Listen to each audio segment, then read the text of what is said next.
On va passer la parole tout de suite à Astrid Gatamian. Moi aussi, j'aimerais bien me projeter quelques images. Alors tu peux... Voilà, Comment je fais? On peut intervertir on notre peut. place. Ah oui. Voilà, oui, ça serait peut-être mieux. Ok, pardon. Ou alors prendre, à moins que tu aies Je pense que le câble est court. donc moi, je vais m'effacer. D'accord.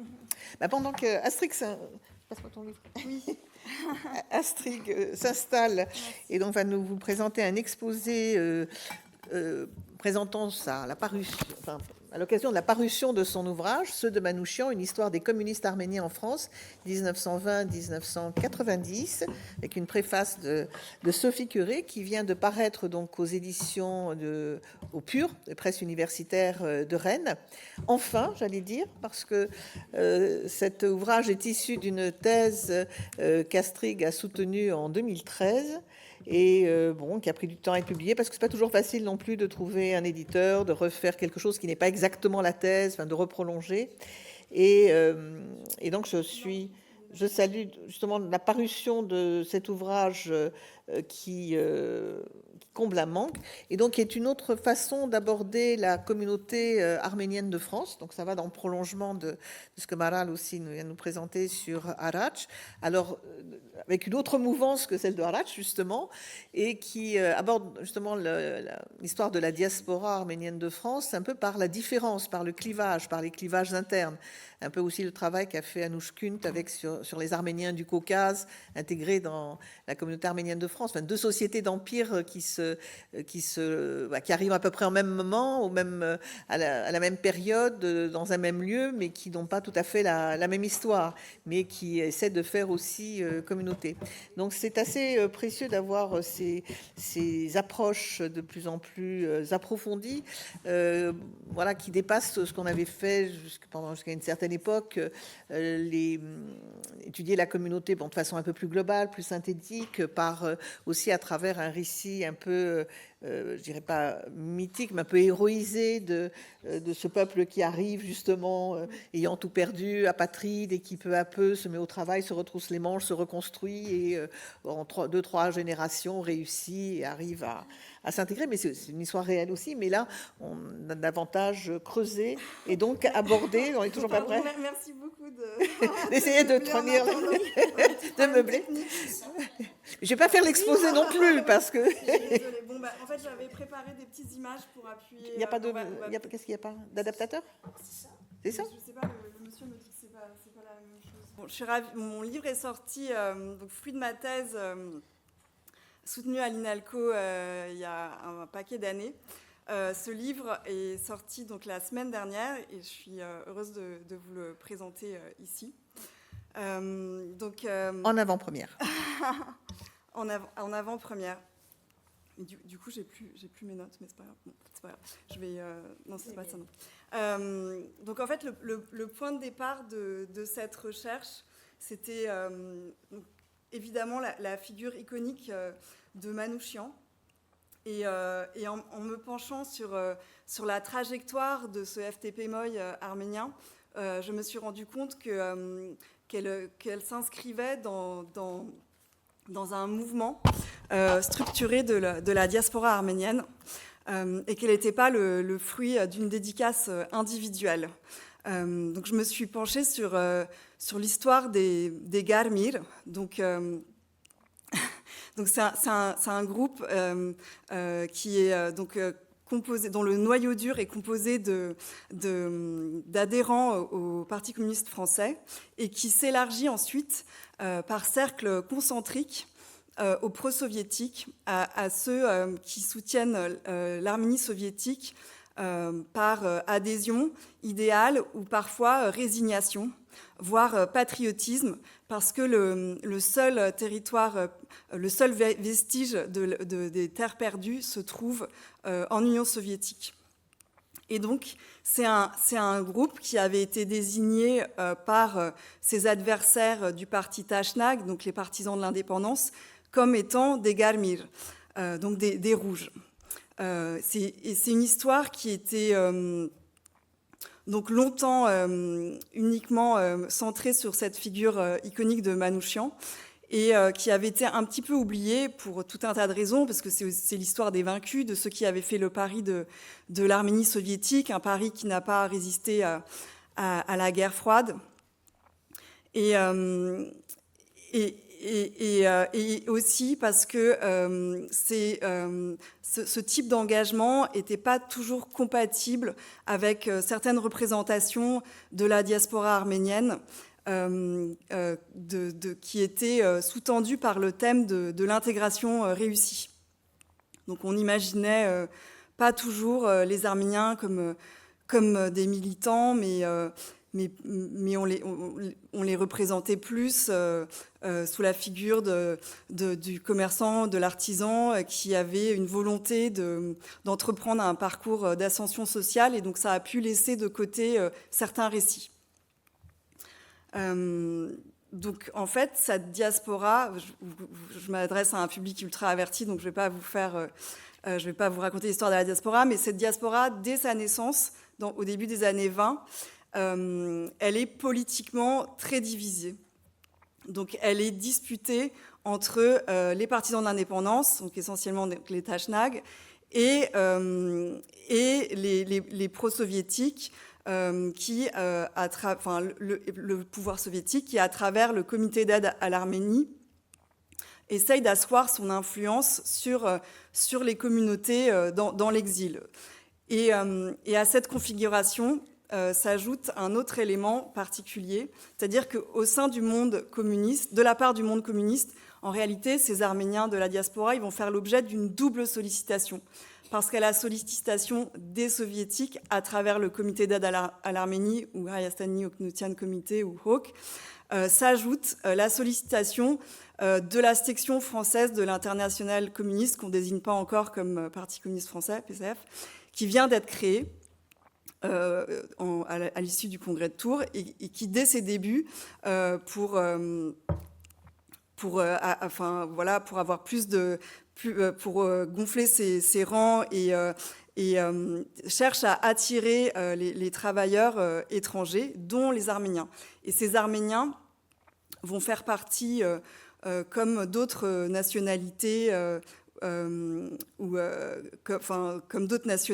ou minorités, vont faire partie de la main-d'œuvre étrangère, qui deviendra ensuite main-d'œuvre immigrée.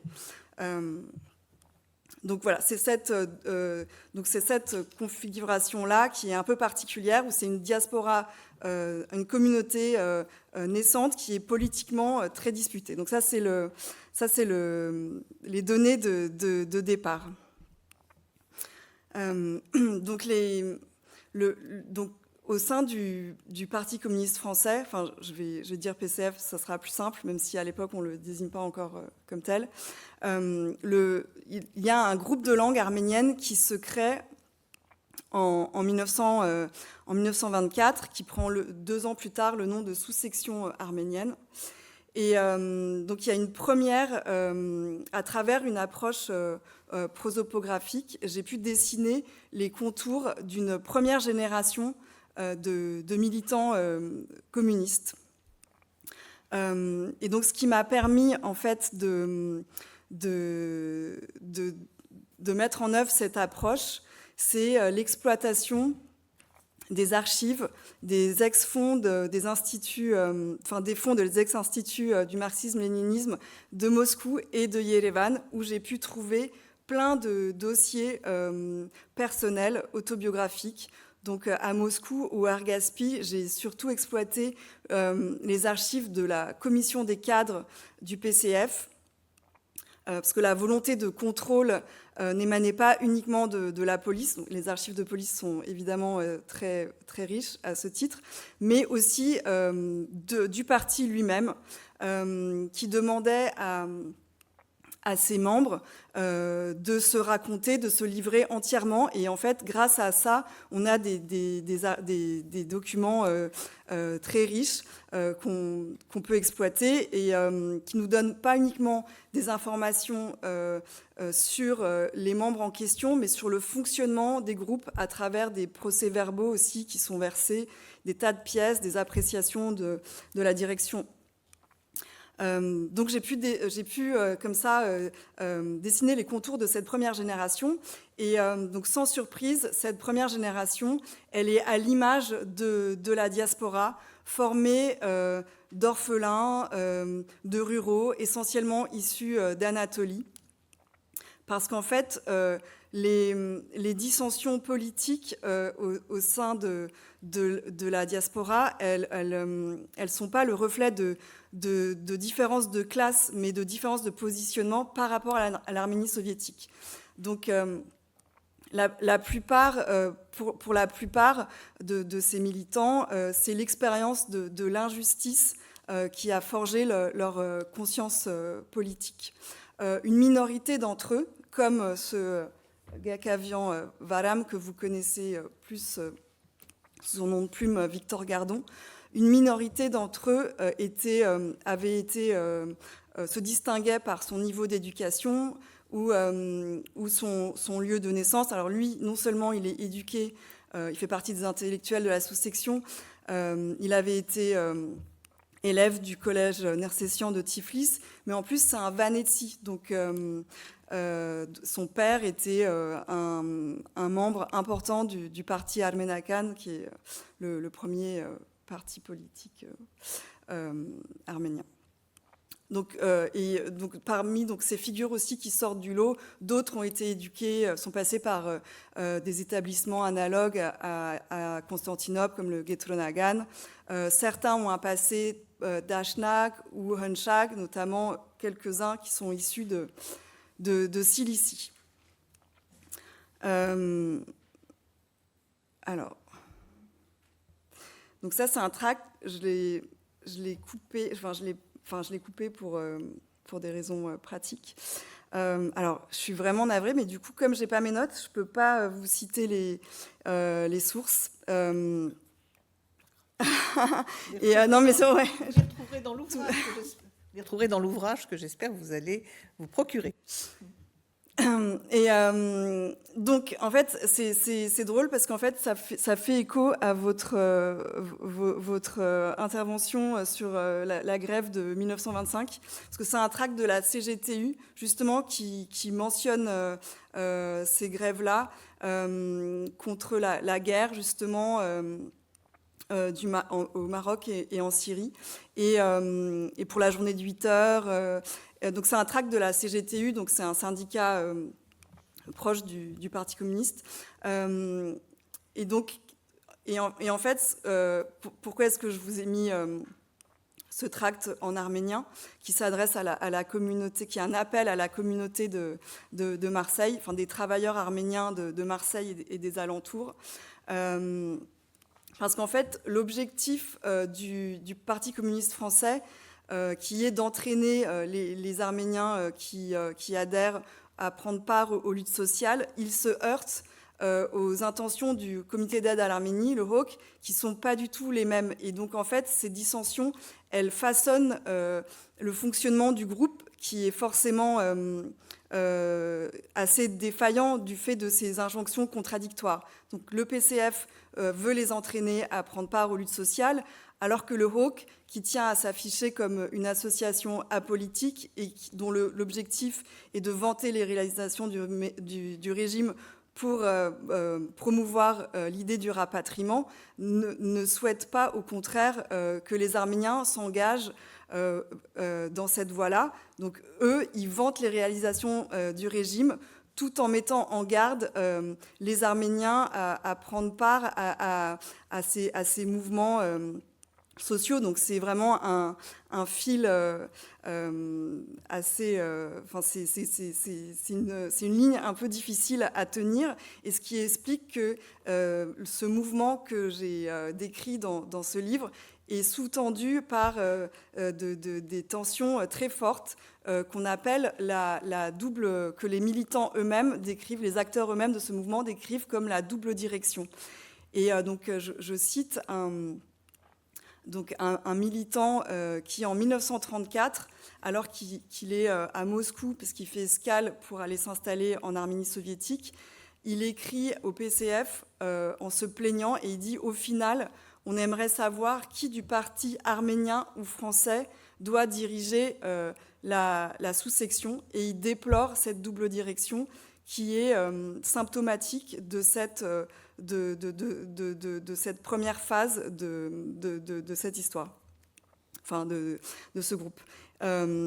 Et alors du coup, j'ai été assez étonnée de voir que Harach aussi relayait, parce que moi j'avais lu du coup, mais pour la partie, au moment du Front populaire, je sais que Harach, justement, enjoignait les Arméniens à prendre part aux luttes, aux grèves, pour ne pas qu'ils se mettent à l'écart du mouvement. Et donc ça, c'était intéressant, mais pour la période précédente, le parti Tajnak, alors Harach était indépendant, mais le parti Tajnak avait plutôt tendance à mettre en garde les Arméniens parce que sa hantise, c'était qu'ils se fassent remarquer comme une minorité qui trouble l'ordre public.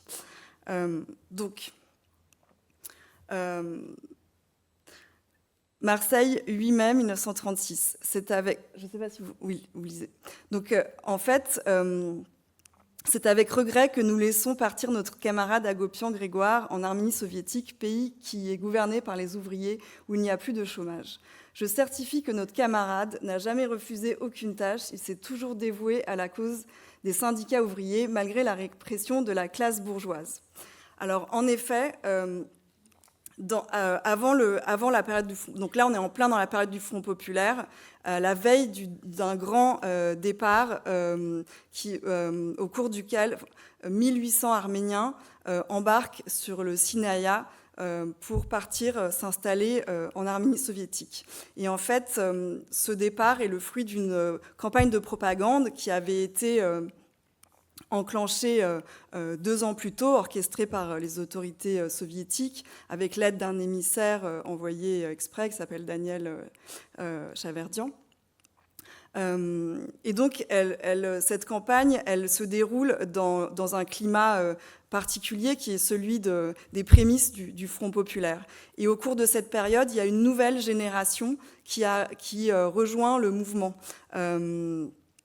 Parce que, à l'inverse de la période précédente, qui était marquée par justement la répression de la classe bourgeoise, comme le cite ce secrétaire de cellule du parti, où pendant cette période-là, les militants communistes, qui plus est quand ils étaient étrangers, étaient en butte aux arrestations, aux licenciements. Et donc, c'est les militants de la première génération, dont je vous ai parlé tout à l'heure, c'était vraiment des durs à cuire qui étaient prêts à endurer ça. D'ailleurs, en 1927, les 3/4, la sous-section arménienne perd les 3/4 de ses effectifs.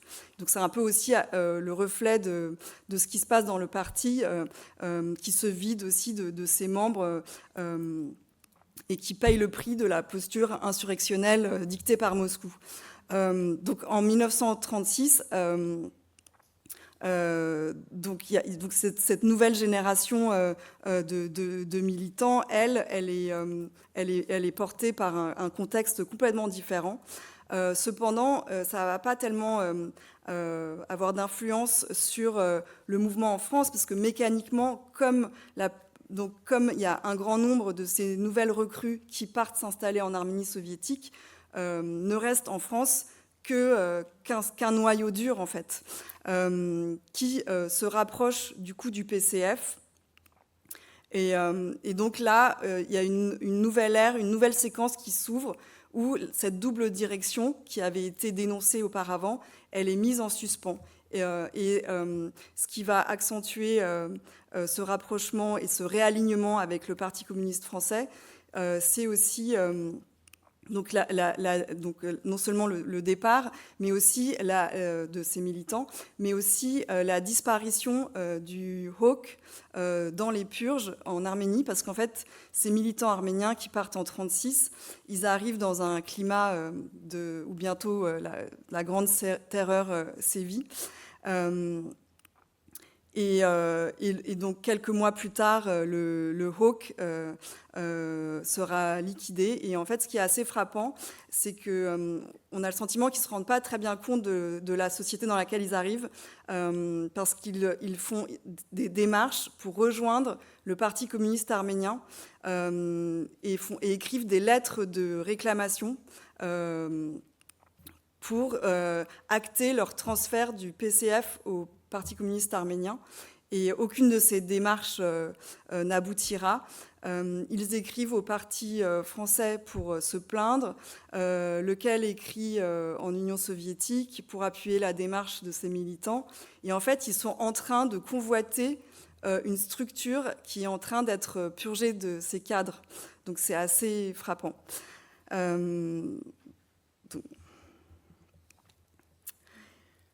Il me reste du temps ou pas? Pas beaucoup. Ah, zut. Bon, je vous invite à lire mon livre, parce que j'en suis qu'à la moitié de la période. Donc ça, justement, c'est quelques mois avant la disparition du Hawk. C'est justement le noyau dur qui reste en France. Et donc, c'est à cette époque-là qu'émergent les figures de référence que vous connaissez tous, réunies autour de Manouchian. Donc là, il y a... je peux citer David Davidian, Agop Karagulian, donc tous ces militants qui auparavant étaient un peu mis à l'index par le parti, qualifiés de mystiques, avec des réminiscences de mentalité Tachnag, etc. En fait, c'est eux qui vont animer ce mouvement à partir de cette période, et on les connaît surtout à travers leur engagement dans la résistance. Donc ça, c'est un tract du Front National arménien. Du coup, je passe vite un peu sur la suite. Jorovult. Et donc, c'est pas forcément le cas de ce tract que j'ai choisi, parce que la qualité était meilleure. Mais en fait, pendant la Seconde Guerre mondiale, pour mobiliser les masses arméniennes à rejoindre la lutte contre l'occupant, le Front National arménien, qui est un peu la base arrière des Arméniens de la main-d'œuvre immigrée, va mettre à profit le passé, l'histoire de la Première Guerre mondiale, en faisant le parallèle entre les Allemands et les Turcs, qui avaient été d'ailleurs alliés pendant la Première Guerre mondiale. Et donc, ils mettent à profit la dégradation des relations soviéto-turques pour inciter les Arméniens à rejoindre la lutte armée. Donc ça, c'est la spécificité. Enfin, la spécificité arménienne, ce sera justement de faire, dans la résistance, de faire déserter les soldats soviétiques qui étaient incorporés de force dans la Wehrmacht. Ensuite, période d'après.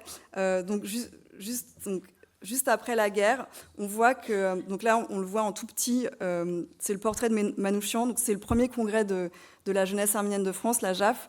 Et donc, en fait, la guerre, à travers la résistance et la victoire de l'URSS, a doté ce mouvement de héros. Donc là, on est en 1945, et il mobilise déjà la mémoire de Manouchian, la figure de Manouchian, pour asseoir leur légitimité. Donc c'est assez intéressant. Donc en fait, pendant toute... jusqu'aux années 80, où justement la Zala s'empare de la figure de Manouchian aussi, c'était vraiment le héros, c'était la chasse gardée des communistes. Et d'ailleurs, dans les années 80, quand justement d'autres groupes s'en emparent, ils considèrent que ils le vivent comme un hold-up. Donc le groupe que j'ai étudié est au centre des relations Arménie-diaspora. Il a même le monopole pendant un certain nombre d'années. Donc ça, c'est une image du premier voyage en 1955 organisé par l'UCFAF. Donc l'UCFAF, comme la JAF, sont des associations de masse. Et à cette époque-là, la sous-section arménienne du PCF avait été nommée Commission nationale arménienne à partir de 1955. Et en réalité, le l'UCFAF est davantage sous influence du parti français, alors que la JAF dépend du Parti communiste arménien, ce qui crée encore des dissensions. Et on voit à ce moment-là, pendant la guerre froide, réémerger cette double direction qui caractérisait le fonctionnement du groupe pendant la période de l'entre-deux-guerres avant 1936. Et donc, pour finir rapidement, une petite adresse de... Voilà, ça vous rappelle des souvenirs, Georges Marchais.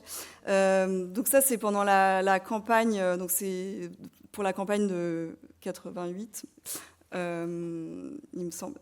Donc en fait, à partir des années 68, le Parti communiste français prend acte des différences sociologiques des Arméniens, accepte le fait que les Arméniens ne vont pas être à la pointe des luttes syndicales, sociales. Et à ce moment-là, axe son discours pour séduire la communauté arménienne sur la cause arménienne. Et donc, ils vont être à la pointe de la défense de la cause arménienne. À partir de 65, d'ailleurs, c'était un député communiste qui avait posé la question de la reconnaissance à l'Assemblée, Guy Ducolonnet. Donc, ils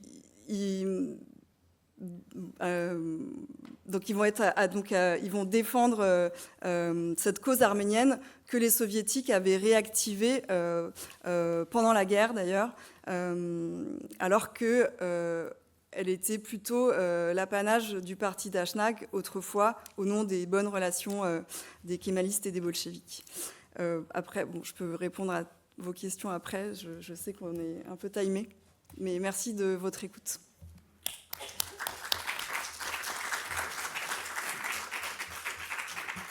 Merci Astrid. Donc c'était juste quelques petits, Ouais. petites entrées dans dans un ouvrage qui est très riche et qui, au-delà de effectivement l'étude d'un groupe qui était quand même minoritaire dans la communauté arménienne de France, mais qui a joué un rôle. D'abord l'histoire de la communauté elle-même, qui est traversée aussi par toutes ces différences, histoire un peu de la communauté en France et de la France, parce que derrière, en filigrane, il y a à la fois l'histoire aussi de la France et ses étrangers, ces différents groupes d'étrangers, et puis celle aussi plus internationale, des relations avec l'URSS, parce que ça traverse aussi évidemment ça, et à travers l'Arménie soviétique, mais pas seulement, parce que toutes ces tout le contexte en fait est toujours traversé par la guerre froide, les différentes étapes de la guerre froide, les différents moments. Et en fait, l'un des éléments aussi d'intégration de la communauté, aussi bien en France que dans Nexur, c'est que tout ce qui s'y passe suit la chronologie des ensembles plus grands. Et donc, si la question arménienne est réactivée par le PCF en 65, c'est parce que Moscou réactive aussi la question arménienne et le PCA. Puis après, il y a aussi toujours ces tensions, mais qui traversent le monde dans son ensemble. Nationalisme, internationalisme, question sociale, question nationale. Et donc, de ce fait, c'est assez emblématique. Je dois ajouter que Astrid, outre l'ouvrage, vous pouvez retrouver un certain nombre de biographies dans le dictionnaire Métron, très connue, qui est aussi online, je crois, et elle a fait pratiquement toutes les notices, quelques 150 notices arméniennes du Métron. Donc, par ce biais-là, les Arméniens figurent aussi dans cette histoire plus ouvrière, plus large et plus avec aussi toutes ces tensions, toutes ces crises, ces conflits donc qui sont en plein dans le monde, mais à chaque fois en essayant aussi toujours de garder cette spécificité malgré tout. Enfin, c'est la particularité. C'est comme l'adhésion au christianisme. Ils ont adhéré à une culture, une idéologie, enfin ce que vous voulez, une religion internationale à l'époque. Mais en même temps, en se séparant tout de suite. Alors, il y a toujours la volonté de rester, de se démarquer, de se distinguer, mais de conserver une particularité qui fait le monde arménien. Bon, j'aurai peut-être des questions après, mais si la salle a envie de poser des questions, c'est le moment juste avant la pause, et puis on pourra de toute manière en fin de journée aussi revenir sur certains des points. Est-ce que quelqu'un veut poser une question aux intervenantes? Mireille.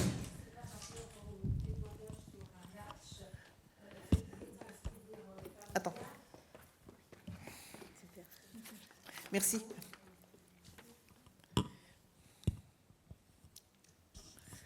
C'est un souvenir familial que j'ai retrouvé parce que je sais que mon oncle était abonné à Harach, mon père le lisait aussi, et il parlait de tout ce qui a été dit, les anciens Arméniens, ceux qui sont venus en France, etc.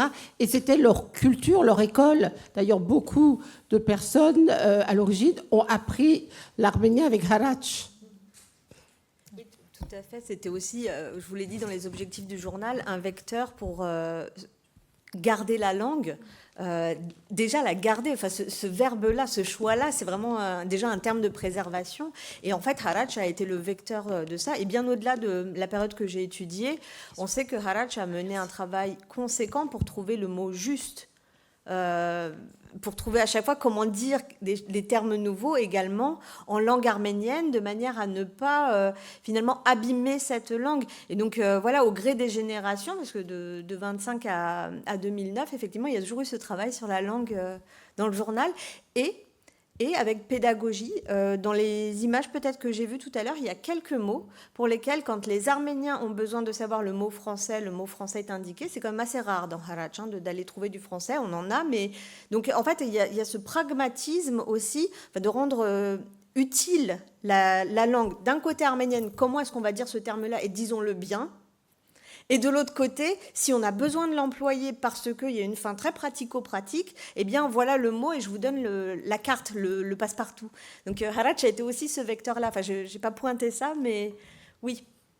Ça s'inscrit d'une certaine façon dans la grande tradition de la presse arménienne depuis le premier périodique Astara, c'est-à-dire qu'il y a aussi cette volonté à la fois de cultiver, de rendre compte de la réalité arménienne, du monde arménien qui est déjà éclaté, de travailler aussi sur la langue, parce que l'arménien classique, quand les premiers journaux apparaissent, c'est à Batarté, c'est comme le bas latin ou le vieux français, donc il y a aussi une volonté de travail sur la langue, de servir d'archive aussi, dire à la fois de témoignages et d'archives et d'objets culturels. Donc, d'une certaine façon, ça s'inscrit dans une vieille tradition de toute la presse arménienne et qui a un développement tout à fait particulier. À une époque, j'avais compté plus de 4000 titres. Aujourd'hui, il y en a beaucoup plus, sans compter la presse sur Internet maintenant.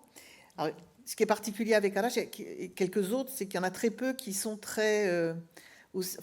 qui ont une si grande longévité. Il n'y a que quelques titres qui ont comme ça perduré pendant des décennies. Souvent, il y a un titre qui apparaît, une feuille de chou avec le même éditeur, typographe, imprimeur, etc., qui ne survit pas faute de moyens.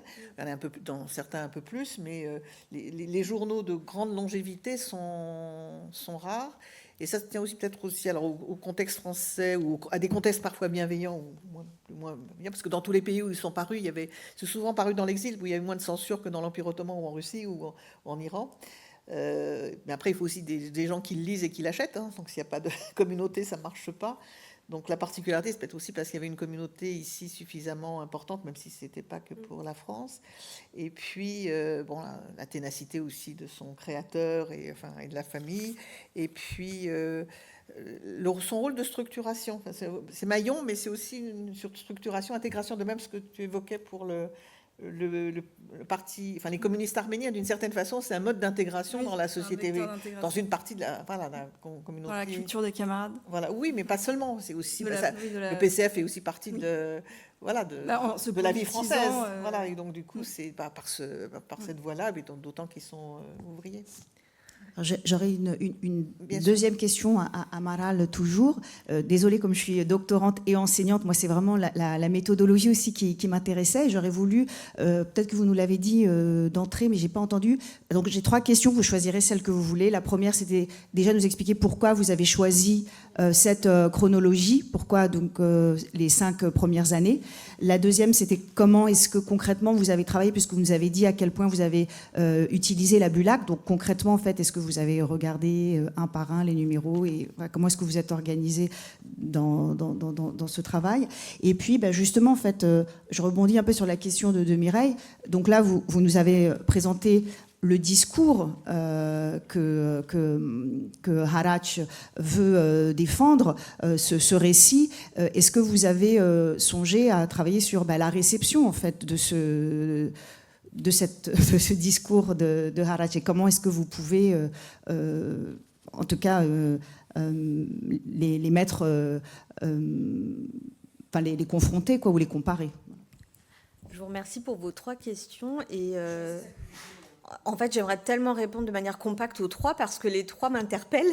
Donc, merci pour chacune d'entre elles. Alors, pourquoi cette chronologie? Alors, simplement, je vais resituer ce travail-là dans le cadre du master IMAS. Sous l'impulsion de Mélanie Kélédjian, la professeure, elle nous a donné le travail de travailler sur la presse arménienne. C'est un master international, devrais-je le dire. Donc, finalement, la presse arménienne, où on veut. Et moi, je suis née, j'ai grandi en France, enfin, j'ai choisi la France. Je rebondis sur votre intervention. Harač était un membre de la famille jusqu'en 2009. Donc voilà, pour moi, il y avait cette proximité-là. Donc pourquoi Harač? J'ai commencé par là et j'ai voulu commencer par le début parce que je ne suis pas une spécialiste ni de la presse, ni de Harač, ni de l'histoire. Et donc quand j'ai commencé, je suis vite arrivée dans les... On en parlait tout à l'heure, juste avant de commencer cette séance. J'ai commencé par le début, puis en fait je me suis dit ah oui, mais alors les événements de 1929, la crise financière, ah là là, les bruits de bottes des années 30, la Seconde Guerre mondiale, en fait comment est-ce que le journal s'arrête, comment le journal reprend, qu'est-ce que dit le journal quand on revient de la Deuxième Guerre mondiale, de la Seconde Guerre mondiale, à ces Arméniens, enfin bref, je me suis retrouvée dans les années 60. C'est impossible à compacter. En fait, c'est passionnant, Harač. Harač en lui-même est un objet d'étude. Donc simplement, dans votre 3e question, c'est-à-dire est-ce que je redonne écho, évidemment, en fait, il y a aussi l'écho et la manière, parce qu'il y a des questions-réponses, il y a des débats dans Harač. Je me suis exprimée sur la position de ce que devraient être les ouvriers en France et ce qu'ils devraient faire les ouvriers arméniens. Et puis, il y a la réponse qui arrive 3 numéros plus tard. Enfin, il y a aussi de ça dans Harač. Et donc, j'ai choisi, premièrement, de resserrer le temps en me disant, pour livrer quelque chose, regardons les premières années. Donc là, c'était vraiment un travail pour me dire, mais quels sont les premiers messages qui sont adressés? L'impulsion initiale. Donc là, ça m'a forcée. Je ne suis pas de gaieté de cœur, mais c'est comme ça qu'on fait. Du coup, ça m'a forcée à resserrer le temps en me disant, mais qu'est-ce qu'on adresse à des Arméniens quand ces Arméniens veulent lire pour la première fois? Au moment où paraît Harač, ce que je peux vous dire, pour rebondir sur la question sur les ressources de la Bulac, c'est que j'ai eu besoin de comprendre, quand paraît Harač, qu'est-ce qu'il y a autour de Harač à ce moment-là? La tradition de la presse arménienne en France, elle démarre au milieu du 19e siècle. On a déjà quelques titres qui sont encore là pour certains, alors avec des histoires un peu entrecoupées, au début des années 1900. Quand paraît Harač en 1925, on est dans une tendance qui est plutôt croissante, avec une dizaine de titres qui existent, mais alors des titres qui ne sont pas avec une périodicité qui sont 3 fois par semaine, et puis des choses variables. Enfin, il y a ceux qui commencent et puis ceux qui s'arrêtent, enfin dans la même année.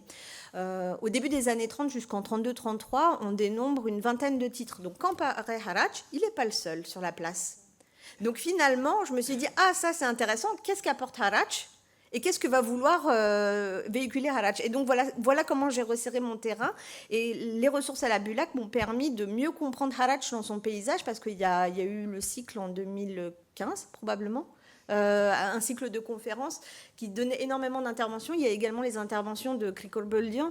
Il y a énormément de documentation qui sont disponibles sur les ressources également numérisées de la Bulac. Et donc voilà, pour moi, de parcourir ça, c'était juste finalement prendre un contexte et en même temps me forcer à ne pas parler de ce qu'on trouve dans les colonnes de Harač. Et ça, c'est terrifiant, parce qu'en fait, ce que je vous montre, c'est le regard sur la France, c'est le pouillème de ce qu'on trouve dans Harač. Le corps de Harač, c'est de donner des Arméniens, des nouvelles des Arméniens aux Arméniens, de structurer la pensée, de structurer la communauté. Et donc, quelque part, pour moi, l'effort, là, ça a été de m'extraire de ça en me disant, je veux regarder que ce qui concerne l'image de la France et qu'est-ce que je vois dans le miroir quand je regarde.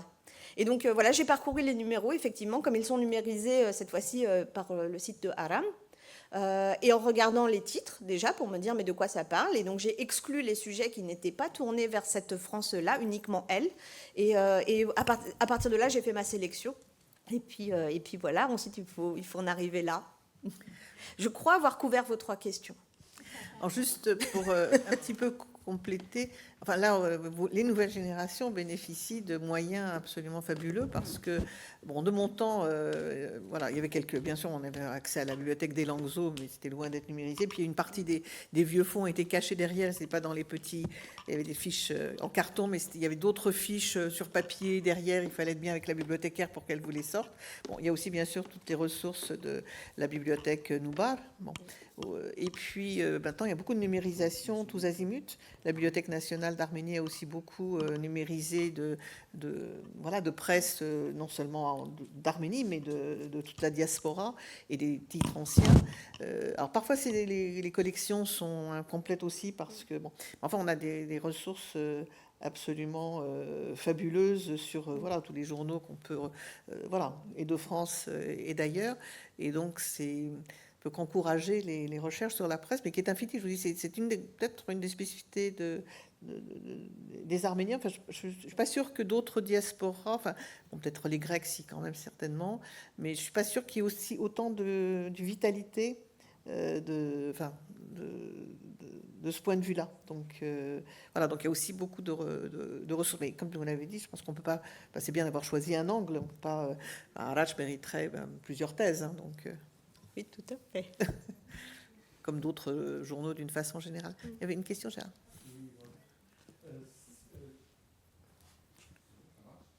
Il faut appuyer quelque part, je pense.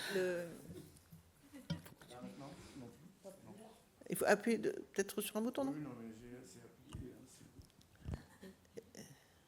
Oui, ça marche pas. C'est pas grave, je vais parler plus fort. On l'entend. Mais du coup, on va peut-être pas enregistrer. Ça sera la dernière question aussi. Après, oui, vas-y. D'accord. J'aimerais savoir si, à travers ces 5 premières années, on voit bien la différence entre la ligne éditoriale du journal et la ligne du parti. Parce que finalement, le journal, il est créé par une décision du parti, le 4e Assemblée générale d'Ashtaktution qui décide de relancer l'édition de Harach qui s'était arrêtée en 1920 avec l'extraction de la Première République d'Arménie. Est-ce qu'on sent bien cette différence de ligne donc, entre la ligne éditoriale et la ligne du parti, et finalement que dans le temps ça va se développer, et puis ça va devenir aussi le journal des intellectuels arméniens de la diaspora avec Hayrenik de Boston. Voilà, merci.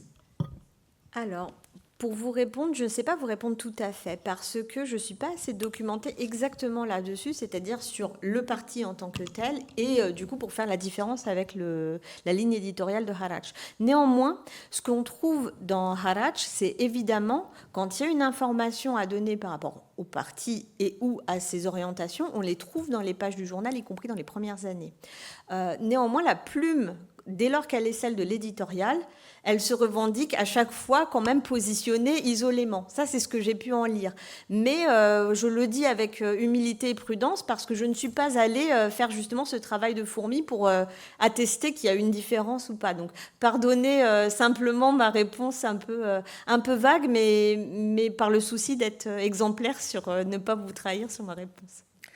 En fait, ils ont toujours... Harach et ensuite Arpik, qui défendait le temple, a toujours veillé à souligner qu'il y avait une indépendance du journal. Je ne sais pas dans quelle mesure elle est réelle, parce qu'il y a quand même certainement un financement. Shavash Missakian était dans les instances du parti, la plupart des grands contributeurs aussi. Mais de façon générale, la position du parti d'Achak est un petit peu différente. Comme les partis socialistes, c'est différente du PC. Le PC, il faut être des militants quasiment professionnels. Bon, les socialistes, on admet aussi les sympathisants ou d'autres voix. Donc c'est aussi une différence de positionnement plus global du parti d'un parti classique qui est proche de la SFIO, de la deuxième internationale par rapport à la troisième internationale et à la vision de la vie politique. Alors après, c'est clair que ça reflète, il est toujours connoté comme un journal dans la mouvance d'Ashtak au moins, mais c'est pas l'organe du parti. Il y a l'organe du parti qui existe par ailleurs. Si je peux, en fait, c'est Rachik Tululian qui signalait lors d'un des cours de Karen Jalatian cette semaine un élément qui, moi, m'avait pas marqué, mais en fait qui est très clair, c'est qu'il y a quand même un certain moment où il y a un divorce entre Harač et le parti Tashnag. Et la preuve, c'est que le parti Tashnag, à ce moment-là, essaye de lancer une sorte de contre-journal qui est Gamk, et qui est destiné à être le quotidien, organe du parti, parce que justement, Harač ne remplit plus ce rôle. Alors en fait, avant ça, il y a les journaux qui sont dans la diaspora affirmés comme les organes du parti. Il y a Gamk en France, mais il y a eu Alik, Horizon, etc. Gamk n'est pas apparu tant que Harač jouait ce rôle, tu vois, c'est ce que je voulais dire. Bien sûr, mais ça correspond à une scission dans le parti. C'est pas simplement, c'est une scission dans le parti qui s'est faite à ce moment-là, mais qui correspond à des scissions dans le contexte des guerres froides, des hashtags du Moyen-Orient, d'Iran, d'Arménie, de France et d'ailleurs. Et donc ça a été aussi, c'est pas simplement au niveau de la couleur du journal, ça correspond à autre chose. C'est pas donc il y a eu donc Gamk a repris ça, puis bon, mais c'est le. Bon, ceci dit, il y a eu des scissions dans le parti Tashnag aussi dans les années 20, parce qu'à plusieurs reprises, il y a eu plusieurs mouvements, donc c'est pas uniforme, et puis il y avait des tendances différentes, justement entre les Caucasiens et les Arméniens de l'Empire ottoman, entre la droite, la gauche, qu'on retrouvait autrefois dans Oussanur, dans la revue des étudiants, suivant où vous avez aussi étudié. Donc on est aussi, enfin les communautés, les différentes diasporas sont le reflet aussi des pays dans lesquels ils vivent et de leur passé d'empire. Et des expériences historiques qui ne sont pas tout à fait les mêmes. Alors de temps en temps, ça se rejoint ou ça se reflète dans les différents éléments présentés. Mais c'était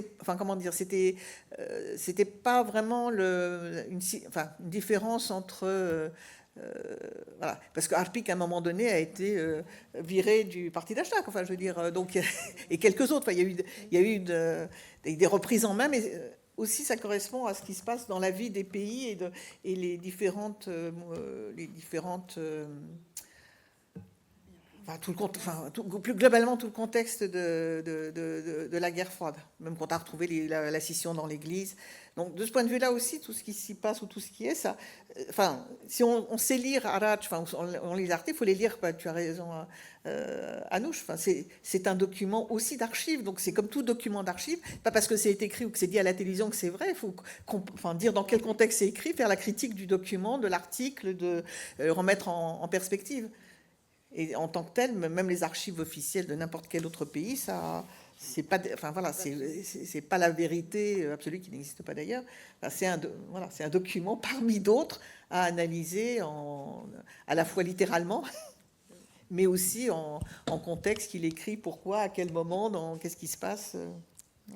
Mais c'est justement de ce point de vue-là, vu la longévité, on arrête et on va faire une petite pause café pour pas. On va faire comment dire.